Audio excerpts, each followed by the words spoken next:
డాక్టర్ల సేఫ్టీకి సర్కార్ యాక్షన్ ప్లాన్. అన్ని హాస్పిటల్లో సీసీ కెమెరాలు, స్పెషల్ పార్టీ పోలీసులతో రక్షణ కల్పించే అంశం పరిశీలన. బీఆర్ఎస్ హయాంలో పోస్టుల భర్తీకి జీవో అమలు చేయకుండా నిర్లక్ష్యం నిర్లక్ష్యం చేసిన గత పాలకులు. మంత్రి దామోదర్ను కలిసిన జూడాలు సమస్యలపై వినతి పత్రం అందజేత. రాష్ట్రంలోని ప్రభుత్వ దవాఖాన్లు, మెడికల్ కాలేజీల్లో డాక్టర్లకు రక్షణ కల్పించే అంశాన్ని ప్రభుత్వం సీరియస్ గా తీసుకున్నది.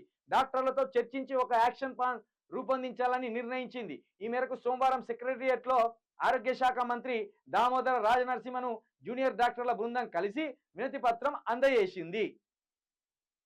ఇందుకోసం ఒక ఇన్స్పెక్టర్, 3 ఎస్ఐలను, 8 మంది ఏఎస్ఐలను, 20 మంది హెడ్ కానిస్టేబుల్, 132 పోలీస్ కానిస్టేబుల్ పోస్టులు మంజూరు చేస్తూ జీవో 303ని విడుదల చేసింది. కానీ అమలు మాత్రం పట్టించుకోలేదు. 2019 నాటికి రాష్ట్రంలో 10 ప్రభుత్వ మెడికల్ కాలేజీలు ఉంటే ఇప్పటికీ 30కి చేరింది. మరి పెంచిండ్రు కదా, మరి వాళ్ళు బాగానే చేసిండు బీఆర్ఎస్లు. అయితే ఇక్కడ ఇప్పుడు కలకత్తాకు సంబంధించిన విషయము దేశవ్యాప్తంగా ఒక పెను సంచలనంగా మారి రోజు రోజుకు తీవ్రతరం అవుతుంది కదా. ఇక అలాంటి వార్తలు వచ్చినప్పుడు, అలాంటి దుర్ఘటనలు చోటు చేసుకున్నప్పుడు, అలాంటి భయానకమైన పరిస్థితులు ఎదురైనప్పుడు ఇలాంటి స్టేట్మెంట్లు వస్తాయి. డాక్టర్ల సేఫ్టీకి సర్కార్ యాక్షన్ ప్లాన్ అట.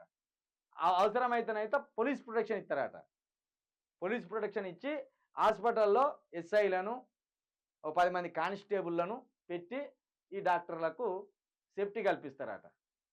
అన్నిసార్లు అలాంటి ఘటనలు జరుగుతాయి అనుకోవడం కూడా కొంచెం జరిగాయి. అన్నిసార్లు ఎందుకు జరుగుతాయి అట్లా?